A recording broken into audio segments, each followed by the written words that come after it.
Se você já assistiu a essa parte do vídeo, basta ir aos comentários e clicar na próxima parte que ainda não assistiu. Espero que aproveite o vídeo. A história começa quando uma jovem garota é deixada sozinha após um grupo de goblins atacar a carruagem em que ela estava. Os goblins se preparam para tirar sua vida, mas um misterioso garoto surge para protegê-la.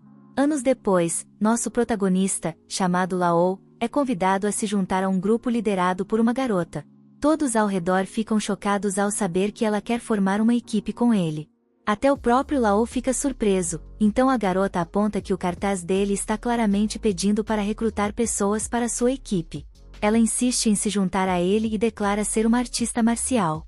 Laou se apresenta como uma espécie de curandeiro, mas uma funcionária do Guilda dos Aventureiros corre para impedir a garota de cometer o maior erro de sua vida. Seu nome é Amurst, e ela avisa a garota, chamada Naru, para não se juntar ao grupo de Laou.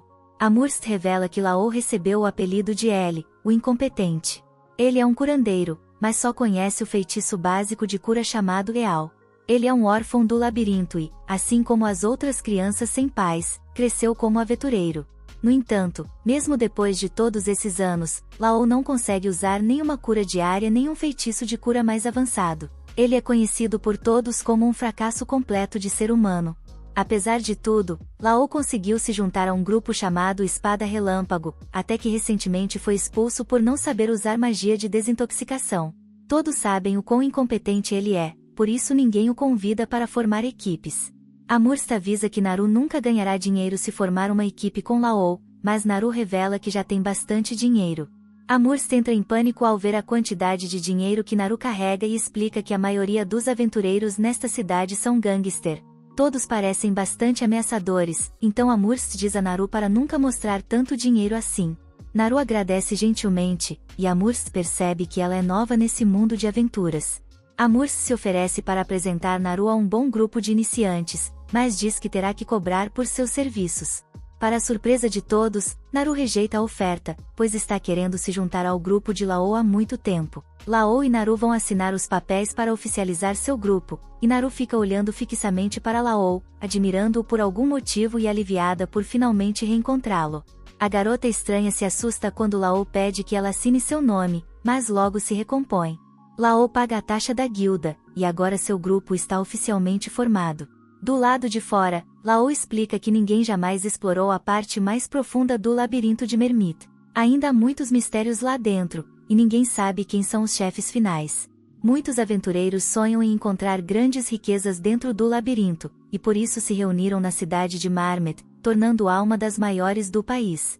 Laou é um tanto psicopata, pois quer ir para o labirinto imediatamente. Naru se pergunta se isso é realmente uma boa ideia, já que acabaram de formar o grupo há poucas horas. Antes de sair, Amurst havia dito a Laou que ele só poderia levar Naru às planícies, pois ela ainda é uma novata. O labirinto libera poder mágico em algumas áreas ao seu redor, o que faz monstros surgirem por ali. As planícies são uma dessas áreas, mas apenas monstros fracos aparecem lá, sendo o local ideal para iniciantes. No entanto, as planícies são muito extensas, o que torna difícil encontrar monstros. O labirinto é o oposto, está repleto de monstros, e é exatamente para lá que Laou quer ir. Procurando o que buscavam, Laou garante a Naru que eles não terão problemas desde que não se aprofundem demais no labirinto, e que ele pode lidar com a situação se algo der errado. Ele é estranhamente confiante para um curandeiro, mas ele diz que não é nada, e continuam a jornada. Quando chegam ao destino, Naru insiste em liderar. Ela é uma artista marcial, então fazendo sentido que ele a apoie de trás como curandeiro. Ele fica feliz com a confiança dela, mas se pergunta se ela realmente sabe lutar. Naru logo prova seu valor, derrotando um grupo de goblins, e Laou fica bastante impressionado. Ele explica que a guilda compra as pedras mágicas deixadas pelos monstros, e é assim que a maioria dos aventureiros ganha a vida. As pedras são valiosas porque podem ser usadas para diversas coisas, mas Laou comenta que Naru já deveria saber disso, mesmo como iniciante. Infelizmente, as pedras mágicas dos goblins não valem muito, então eles terão que derrotar monstros mais fortes se quiserem ganhar mais dinheiro. Os dois concordam em se aventurar mais fundo no labirinto para ganhar mais, e Naru deve proteger o curandeiro caso algo aconteça. Pouco tempo depois, é Laou quem acaba protegendo Naru, impedindo-a de pisar em uma armadilha. Ele mostra onde ela quase caiu e explica que conseguiu salvá-la porque percebeu a diferença de cor nas pedras do chão. Geralmente, detectar armadilhas é trabalho de ladrões, então Naru se pergunta como Lao conseguiu fazer isso sendo um curandeiro. Lao apenas explica que ele é aventureiro há muito tempo e aprendeu algumas habilidades ao longo do caminho. Mais fundo no labirinto, os dois avistam um meio-orc, que não deveria estar no nível em que se encontram. Os meio-orcs são demônios de nível intermediário, e seus corpos robustos os tornam difíceis de derrotar. Seu poder é comparável ao dos monstros dos níveis mais baixos do labirinto, então nunca deveriam aparecer nos níveis superiores. Naru se pergunta se é hora de fugir, mas Lao está confiante de que eles podem derrotá-lo se trabalharem juntos. Ele não quer forçá-la, mas Naru surpreendentemente concorda, confiando no julgamento dele. Naru inicia o combate, mas se surpreende quando seu primeiro ataque faz parecer que ela está chutando uma parede de tijolos. Felizmente, a besta é bastante lenta, mas Naru acaba levando algum dano. A luta rapidamente vai mal para ela, e ela é encurralada. No entanto, o monstro não consegue finalizá-la. Nesse momento, Naru apenas observa com espanto enquanto vê Lao resgatá-la a tempo, cravando sua espada no peito do orc. Lao fica feliz ao ver que Naru está bem, mas ela começa a questionar se ele é realmente apenas um curandeiro. Ele desvia da pergunta novamente e explica que seus anos como aventureiro lhe ensinaram algumas técnicas de combate corpo a corpo. Naru comenta que o ataque de Lao não parecia uma técnica simples, mas ele a distrai, apontando que ela está ferida. Naru insiste que está bem, mas Lao, sendo um curandeiro de verdade, sabe que até os menores ferimentos precisam de tratamento adequado. Ela resiste, mas ele a cura de qualquer maneira. A pedra mágica deixada pelo orc é muito maior e tem muito mais poder mágico que as dos goblins, o que significa que vale bastante dinheiro. Lao explica que viu o suficiente das habilidades de luta de Naru, e que eles também já ganharam uma boa quantia, então podem voltar para casa. Contudo, ele deixa a decisão para Naru, que afirma que ainda pode lutar, e os dois continuam a exploração. Após caçarem mais monstros, a Murst fica impressionada com a quantidade que eles derrotaram em um único dia. Ela percebe que Lao deve ter levado a novata ao labirinto, e o pior de tudo é que, com uma pedra de orc, isso significa que ele a levou para o nível intermediário. Lao a corrige, explicando que eles foram apenas ao nível superior e que o orc não deveria estar lá. No entanto, isso bate com o que outros aventureiros têm relatado, e os superiores também têm estado muito ocupados ultimamente, o que faz a Murst pensar que algo está acontecendo no labirinto. O humor de Amurst muda rapidamente quando ela fica animada para pagar pelas pedras mágicas. Naru acha estranho o entusiasmo dela, então Lao explica que os funcionários da guilda recebem aumento de salário quando compram pedras mágicas, mas isso só acontece quando as pedras vêm dos aventureiros pelos quais são responsáveis. Isso significa que, quanto mais os aventureiros ganham, mais Amurst também ganha. Lao fica chocado com o valor da recompensa, e Amurst tem que lembrá-lo de dividir com Naru. Lao nunca esqueceria, mas fica surpreso ao ver que, mesmo dividindo, ele ganhou 10 vezes mais do que jamais havia recebido. Lao entra em uma profunda depressão ao perceber o que isso significa. Amurst explica a Naru que, quando ele fazia parte do grupo Espada Relâmpago, eles o enganavam e nunca lhe davam sua parte justa das recompensas. Naru fica furiosa e exige que a guilda faça algo.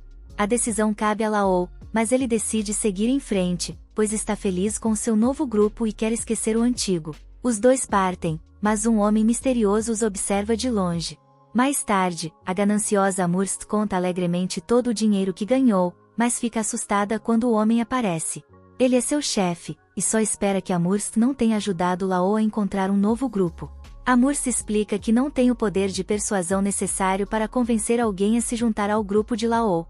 Na verdade, foi apenas uma garota que viu algo especial em Lao. O chefe parece saber quem é a garota de cabelos azuis, mas isso o preocupa por algum motivo. Naquela noite, Lao fica surpreso ao saber que a notícia de que ele tem uma nova integrante no grupo já se espalhou pela cidade. O incompetente Lao é bem conhecido, então o fato de ele ter encontrado alguém para se juntar ao seu grupo é um grande acontecimento. Lao se prepara para reservar um quarto, e Naru fica surpresa com a ideia de dividir um quarto com ele. Lao decide que eles devem dormir em quartos separados, mas isso parece desapontar Naru. Os dois seguem para seus quartos, e Naru se lembra de quando foi curada. Descobre-se que Naru era a garota na carruagem, e Lao foi quem a resgatou. Ela ficou agradecida depois que ele a curou, mas Laou pediu desculpas por não poder fazer mais. Naru foi estranhamente positiva, mesmo que, aparentemente, os goblins tenham tirado a vida de todos os outros que estavam na carruagem. Ela não parecia se importar e apenas prometeu se tornar uma aventureira. Naru queria se juntar ao grupo de Laou um dia e jurou protegê-lo. Desde então, Naru tem treinado muito e esperou muito tempo para estar ao lado de Laou. Quando soube que ele foi expulso de seu antigo grupo, ela correu imediatamente para a cidade. A pequena Stalker está satisfeita em ver que seu plano funcionou perfeitamente. Ela formou um grupo com Laou, e eles até derrotaram um orc. Ela está fazendo tudo por ele, então fica deprimida ao pensar que Laou nem sequer reconheceu quem ela era. Isso é compreensível, já que sua aparência mudou muito, mas isso não é a única coisa que mudou. Laou está muito mais forte do que antes e não parece precisar da proteção dela.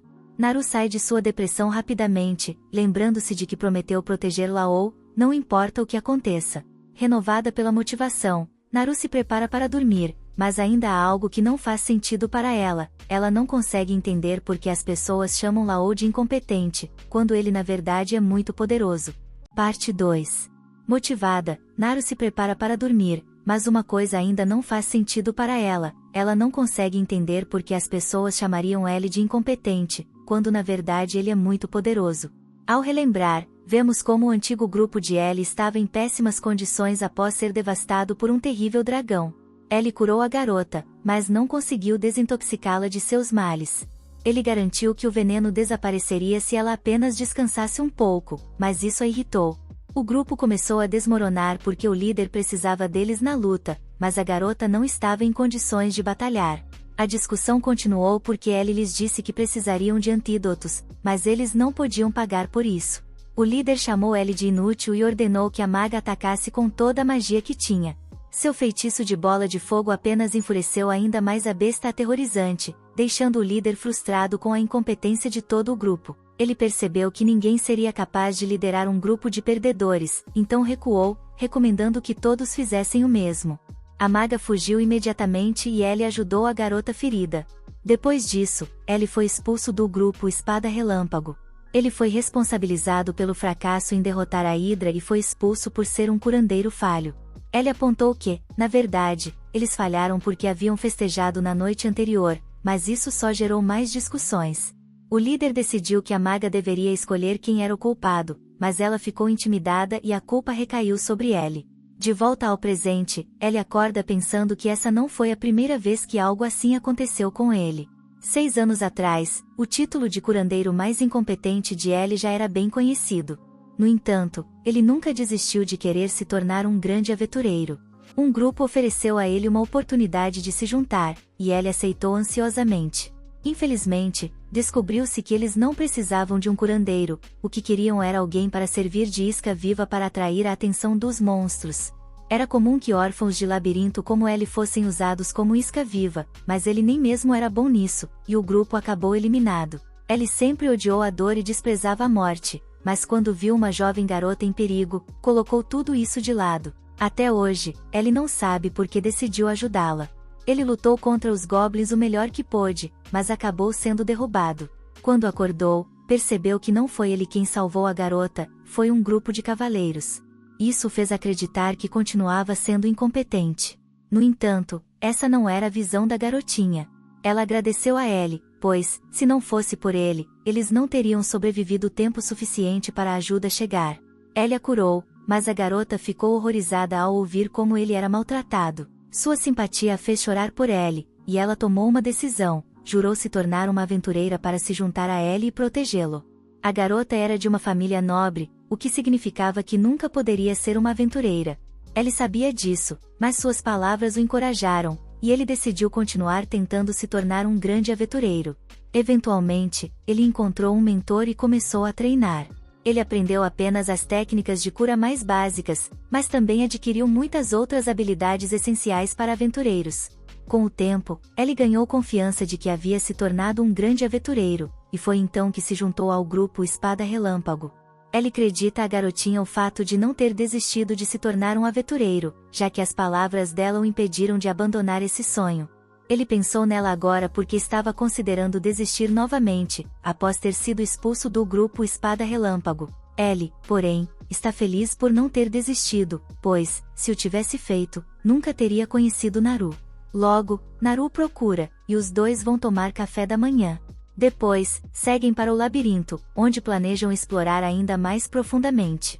Eles chegam a um círculo de teletransporte, e é a primeira vez que Naru vê um. Todo o labirinto possui um desses, e Naru se pergunta se podem ir a qualquer lugar com ele. Infelizmente, ela explica para a curiosa garota que os círculos de teletransporte só podem levá-los a outros lugares que também tenham um círculo de teletransporte. Naru então sugere que esses círculos deveriam ser colocados diretamente nas cidades, mas logo percebe que isso facilitaria os ataques de monstros contra as pessoas. Ellie corrige Naru novamente, explicando que monstros nem sequer podem usar os círculos de teletransporte. O motivo de esses círculos não estarem em cidades é que a habilidade de criá-los foi perdida há centenas de anos, e não há mais ninguém capaz de fazê-los. Os dois usam o círculo de teletransporte e chegam ao nível intermediário do labirinto.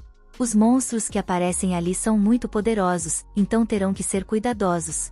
Eventualmente, eles encontram alguns monstros, mas o ataque de Naru não funciona. Ela explica que isso acontece porque eles estão enfrentando um Lich, um tipo de monstro que não possui forma física, já que é um espírito transformado. Ataques físicos são ineficazes contra ele. Monstros como esses são complicados para pessoas que não sabem usar magia, então Ellie sugere que fujam. No entanto, Naru se recusa, pois está confiante de que pode derrotá-lo. Os dois elaboram um plano. Ellie atrai a atenção do Lich e o leva até Naru. Com treinamento intenso, alguns humanos podem manipular o poder do Ki em seus corpos. Artistas marciais como Naru, que treinaram por anos, são capazes de fazer isso. Esse Ki permite que o usuário ataque até mesmo espíritos como o Lich. Naru usa essa técnica e destrói completamente o Lich. Os dois heróis comemoram, mas Naru se machuca. Ellie usa uma ferramenta mágica que aprimora os efeitos de cura e a cura rapidamente. As pedras mágicas encontradas por aventureiros eventualmente acabam nas mãos de artesãos, que as transformam em ferramentas mágicas. O Lich que eles acabaram de derrotar deixou um núcleo mágico, e Naru se pergunta por quanto poderão vendê-lo quando voltarem à guilda. Lá, Mer, a recepcionista, fica novamente surpresa e grata pelas pedras que a dupla trouxe. Depois de receber uma quantia considerável de dinheiro, os dois seguem de volta à cidade. No caminho, se deparam com uma grande discussão, e ela explica que muitos aventureiros têm se envolvido em brigas recentemente. Vários aventureiros problemáticos começaram a aparecer, e isso está perturbando a paz da cidade. Ellie decide que não há nada que possam fazer a respeito, então sugere que gastem o dinheiro com uma refeição luxuosa. A garçonete se pergunta se eles realmente podem pagar por uma refeição tão cara, mas Ellie a manda se calar e trazer uma cerveja. Naru também quer se deliciar, mas uma jovem garçonete explica que eles não vendem álcool para menores de idade. Enquanto comem, Naru decide perguntar sobre algo que a tem intrigado. Ela viu uma estrutura muito alta na cidade, mas sem portas ou janelas. Na verdade, existem várias dessas estruturas na cidade. Ellie também não sabe o que são, mas ele perguntou a algumas pessoas locais. Os artesãos disseram que são eles que estão construindo, mas nem eles sabem para que servem. O mais estranho é que ninguém sabe quem é o cliente que está pagando pela construção. A planta da estrutura e o pagamento foram trazidos por um agente, e por trás desse agente havia outro agente. Há uma cadeia de agentes envolvidos, o que deixa claro que a pessoa por trás de tudo isso não quer ser descoberta.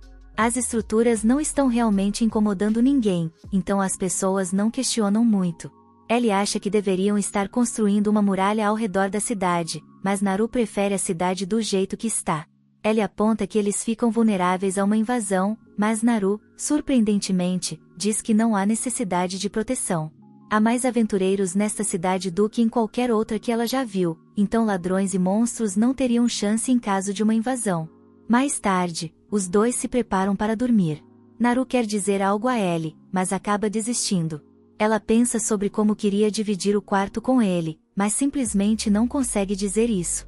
Enquanto isso, Ellie reflete sobre como é bom ter alguém ao seu lado e se pergunta se a garota que ele conheceu anos atrás aparecerá. De qualquer forma, ele agradece mentalmente por tê-lo ajudado a chegar tão longe como aventureiro. No dia seguinte, o líder do grupo Espada Relâmpago apresenta uma nova curandeira à equipe. A garota se apresenta, mas os outros membros não parecem muito entusiasmados. O líder, no entanto, está extremamente otimista e declara que desta vez eles certamente conseguirão derrotar a Hydra.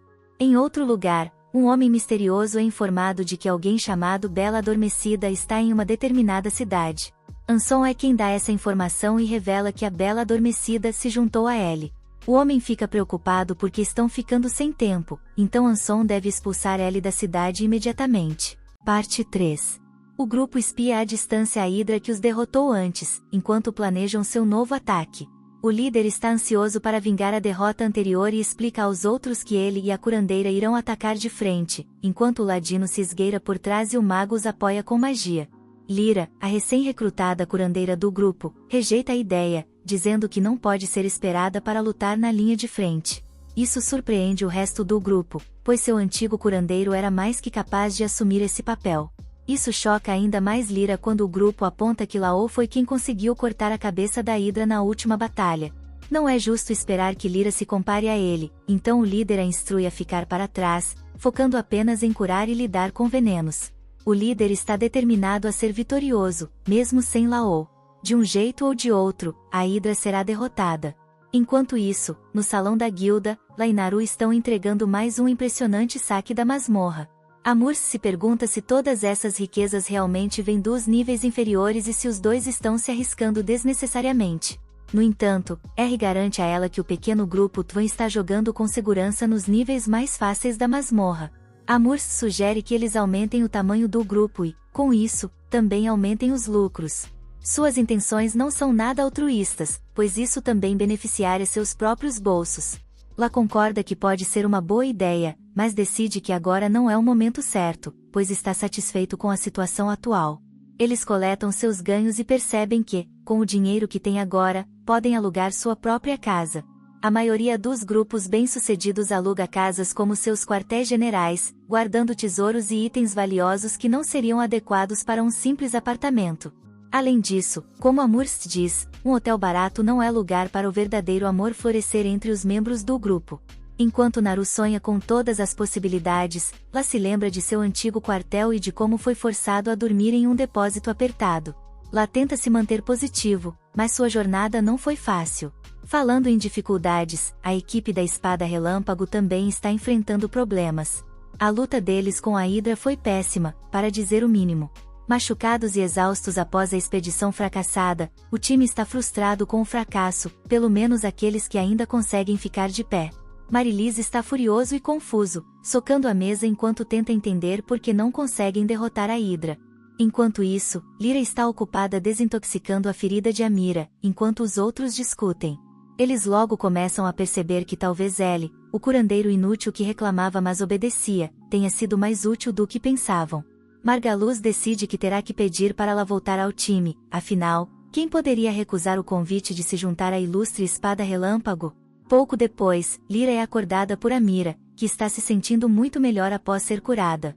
Abrindo as cortinas, ela se oferece para buscar algo para o mago comer. Ao procurar comida, ela descobre que Sibéria e Margaluz desapareceram e se pergunta onde eles poderiam ter ido. O companheiro de equipe, Margaluz, um homem realmente sem vergonha, traz a proposta para ela no salão da guilda como se fosse um presente, rindo o tempo todo e fingindo que o abuso passado foi apenas um pequeno mal-entendido. Fica bem claro que Margaluz deve ter colocado todos os seus pontos de habilidade em manipulação. Ele inventa desculpa atrás de desculpa para justificar o maltratamento que o time deu ao ex-companheiro e promete que agora tudo será diferente, chegando até a culpar a nova curandeira, chamando-a de uma mulher inútil. Para a surpresa de todos, La agradece Margaluz.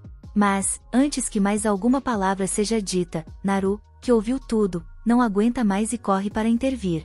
Não há como ela deixar alguém tão desprezível como Margaluz roubar seu parceiro. La acalma explicando que, embora seja grato pelo convite e não guarde rancor de sua antiga equipe pelo que aconteceu, ele ainda não pode aceitar. Ele não vai voltar para a Espada Relâmpago, já tem um grupo e está muito feliz onde está. Margaluz não consegue acreditar no que está ouvindo. Ele presume que essa feiticeira de cabelo azul deve estar manipulando-la para que ele diga tais coisas, e acusa Naru diretamente. Isso acaba sendo um passo longe demais para o curandeiro banido. Insultar sua companheira de equipe foi um grande erro. La, agora não tão amigável, agarra Margaluz e o avisa de que, se ele ousar machucar Naru, tanto ele quanto a Espada Relâmpago irão se arrepender. Lá e Naru então saem, deixando Margaluz furioso e um pouco abalado. Margaluz, enfurecido, ordena que Amurst encontre um novo membro de equipe que possa ajudá-los a lutar contra a Hidra. Ele precisa de alguém forte e capaz, que possa estar ao seu lado na linha de frente. É então que um novo guerreiro misterioso surge e oferece seus serviços. Desesperado, mas inseguro, Margaluz saca sua espada para testar o estranho, apesar dos avisos de Amurst de que não pode haver lutas no salão da guilda. Margaluz investe contra o homem mascarado, mas, em um instante, o líder da Espada Relâmpago é desarmado com uma facilidade embaraçosa. Vitorioso, o misterioso espadachim revela seu nome, Si, o que é o suficiente para convencer Margaluz, que o aceita no time. Com a ajuda de Si, eles certamente destruirão a Hidra de uma vez por todas. Mais tarde, ao final do dia, Shayla bate na porta de Lá. Espiando de seu quarto, Naru fica nervosa, achando que a outra garota pode estar tentando conquistá-la antes dela. É um pequeno alívio quando Shayla apenas informa ao duo que eles têm visitantes esperando. Acontece que são Amira e Lyra, as outras integrantes do antigo time de Lá. As duas estão preocupadas que o terceiro confronto com a Hidra não será tão bem sucedido quanto o líder delas pensa, e vieram pedir a ajuda de Lá. Ele foi forte o suficiente para cortar a cabeça da Hidra da última vez, então, com sua ajuda, elas acreditam que podem derrotar a besta sem que mais ninguém se machuque gravemente. Naru levanta um bom ponto ao questionar por que Amira e o restante da Espada Relâmpago ainda estão com Margaluz, já que claramente ninguém está feliz no time. A maga explica que, embora Margaluz tenha suas falhas, como ser um mentiroso, trapaceiro, covarde, sem caráter, e um malandro que nem escova os dentes, ele ainda é seu companheiro de equipe, e ela acredita na lealdade. Essa afirmação enfurece Naru, que aponta que Lá também era companheiro de Amira, e ainda assim ela o tratou mal. Isso é o suficiente para Amira desabar em lágrimas, tomada pela culpa. Naru estava certa, e Amira sabe disso. Ela fez Rose passar por maus bocados, mas estava com medo de que, se não seguisse Margaluz, fosse expulsa do time, o primeiro e único grupo do qual ela já fez parte. Ela implora por perdão, e Lyra tenta convencê-la de que a maga está sendo sincera, lembrando como Amira chamou seu nome enquanto se revirava em sua cama, envenenada. Lá, calmo como sempre, conforta Amira e aceita seu pedido de desculpas. Ele a informa que não guarda rancor, mas, dito isso, ele não vai voltar para a Espada Relâmpago. É um momento agridoce, interrompido pela senhorita Mary, a cozinheira, que traz um almoço extravagante para o grupo aproveitar. Ela acha, em particular, que a pequena maga precisa de um pouco de gordura nos ossos, ou pelo menos de um sorriso no rosto, e sua comida pode proporcionar ambos. Aproveitando a distração, Lyra e Rose puxam Naru para o lado para discutirem em particular. Naru acredita que Lyra e Amira deveriam simplesmente sair do time, mas não é tão fácil assim. Lá, lembrando das coisas que Margaluz disse sobre a nova curandeira, avisa que, se ela ficar, terá momentos difíceis com a Espada Relâmpago. Amira não vai abandonar sua equipe, e Lyra não vai abandonar Amira, o que significa que ambas estão presas em sua situação. É uma situação difícil, e até ela está se sentindo confuso. Não parece que haja muito o que qualquer um dos lados possa fazer. Ao retornar à base, Lyra é apresentada ao novo membro da equipe. Para sua surpresa, ela o reconhece imediatamente, o que significa que a pequena máscara estilo fantasma da ópera não ajudou muito. Ela o chama de Zig, mas Margaluz a corrige, dizendo que este é, na verdade, Si, uma pessoa completamente diferente. Lyra não se convence nem um pouco e exige saber o que está acontecendo. Se faz o melhor que pode para disfarçar, tentando se passar por alguém misterioso, mas quando Lá aponta que a espada que ele carrega foi roubada e pertence ao Sr. Ronaldo, se perde a compostura e explica que herdou a lâmina de seu mestre. Agora, como ele saberia quem é o Sr. Ronaldo se nunca o tivesse conhecido antes? A farsa dele é revelada, mas Lyra desiste e se afasta, deixando-se manter a charada por mais um tempo. Afinal, talvez tê-lo por perto não seja tão ruim assim. Enquanto a tempestade se aproxima, ambos os grupos se aventuram em frente, sem saber o que os aguarda. Obrigado por assistir ao meu resumo, inscreva-se no canal para mais vídeos.